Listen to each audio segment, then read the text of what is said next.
नमस्कार दोस्तों, मैं लीगल लॉर्ड से एडवोकेट कुलदीप शर्मा। यदि कोई व्यक्ति पुलिस को झूठी इन्फॉर्मेशन देकर आपके खिलाफ कार्रवाई करने के लिए उकसाता है या कोई एफआईआर दर्ज करने के लिए मजबूर करता है पुलिस को, तो आपको पता है कि वो झूठी इन्फॉर्मेशन उसने पुलिस को दी है, तो क्या आपके पास कोई रेमेडी बचती है उस व्यक्ति के खिलाफ एक्शन लेने के लिए? हाँ, रेमेडी बचती है। वो है, आज मैं आपको सेक्शन इंडियन पीनल कोड का बताऊंगा कि किस धारा के अंदर आप उस व्यक्ति के अगेंस्ट ही मुकदमा दर्ज करवा सकते हैं जिसने आपके खिलाफ झूठी इन्फॉर्मेशन देकर पुलिस को उकसाया था या किसी और पब्लिक सर्वेंट को झूठी इन्फॉर्मेशन देकर आपके खिलाफ झूठी कार्रवाई करने के लिए उकसाया था। तो सबसे पहले जो सेक्शन यानी कि धारा 182 182 इंडियन पीनल कोड की है, इस धारा को आप गहनता से अपने माइंड के अंदर रख लीजिए।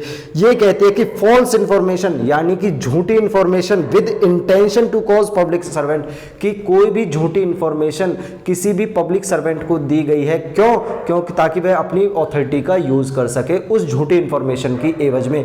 तो इस सेक्शन में ये कहते हैं कि इस धारा को आप तभी यूज कर सकते हैं जब इसकी कंडीशन को आप फुलफिल करेंगे। तो इसकी क्या कंडीशन है उन्हें अपने दिमाग में बैठा लीजिए, तभी आप इसका यूज कर पाएंगे। और इस सेक्शन को यूज करने के लिए आप कंप्लेंट भी फाइल कर सकते हैं मजिस्ट्रेट के खिलाफ, यदि पुलिस वाले इस धारा के अंदर आपके फेवर में कोई एक्शन ना ले तो इसकी कंडीशंस क्या है सेक्शन 182 की, जो आपको ध्यान में रखनी जरूरी है। सबसे पहले कोई व्यक्ति होना चाहिए जो आपके खिलाफ पुलिस में या किसी भी पब्लिक सर्वेंट को झूठी इंफॉर्मेशन दे। पहली बात तो झूठी इंफॉर्मेशन होनी चाहिए, ठीक है। वो इन्फॉर्मेशन आपको यह भी पता होना चाहिए कि जिस सामने वाले व्यक्ति ने दी है वो इन्फॉर्मेशन, वो उसकी नॉलेज में होनी चाहिए कि उसने मन से वो इन्फॉर्मेशन दी है। ऐसा नहीं है कि उसने गलती से झूठे में चली गई हो, उसे पता ही ना हो कि वो झूठी इन्फॉर्मेशन है। सेक्शन ये कहता है कि ही नोज और बिलीव्स, दो शब्दों का यूज किया गया है सेक्शन वैसे में, कि नोज यानी कि उसकी नॉलेज में होना चाहिए कि मैं झूठी इन्फॉर्मेशन दे रहा हूं। बिलीव्स यानी कि उसे विश्वास भी होना चाहिए कि मैं झूठी इन्फॉर्मेशन दे रहा हूं।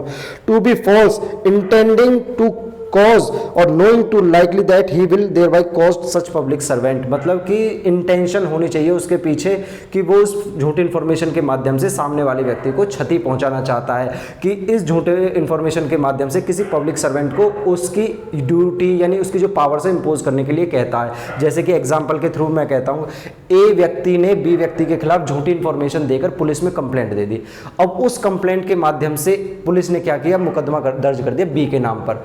अब मुकदमा दर्ज करने के बाद जब पुलिस ने इन्वेस्टिगेशन करी, इन्वेस्टिगेशन में पाया कि बी ने तो कोई ऑफेंस ही नहीं किया था, ये तो सारी की सारी झूठी इंफॉर्मेशन दी। तो यहां पर पुलिस के पास ये अधिकार है कि वो धारा 182 का यूज करते हुए ए के खिलाफ मुकदमा दर्ज कर सकती है। क्योंकि उसने झूठी इंफॉर्मेशन का यूज करके उनके अथॉरिटी को यूज करवाया। अगर पुलिस 182 की धारा का यूज नहीं करती है और आपको लगता है कि ये एक धारा यूज होनी चाहिए थी, तो आप क्या कर सकते हैं, उस 182 के धारा का यूज करते हुए आप सीधे मजिस्ट्रेट के पास कंप्लेंट डाल सकते हैं। और जो पुलिस ने चालान के अंदर आपको निकाला था कि भाई आपने तो कोई ऑफेंस नहीं किया, उस चालान की कॉपी भी केस में लगा दीजिए मजिस्ट्रेट के समक्ष। तो क्या होगा, मजिस्ट्रेट तुरंत समनिंग करके बी को बुलाएगा और उसे कन्विक्शन करेगा, जो कि इसमें सजा के प्रावधान है सेक्शन 182 में। इसमें 1000 रुपये तक का तो फाइन लगा सकता है मजिस्ट्रेट और 6 महीने तक की सजा दे सकता है, या दोनों ही चीजें कर सकता है। धन्यवाद। ये थे आपके अधिकार यदि कोई व्यक्ति झूठी इंफॉर्मेशन देता है किसी पब्लिक सर्वेंट को तो।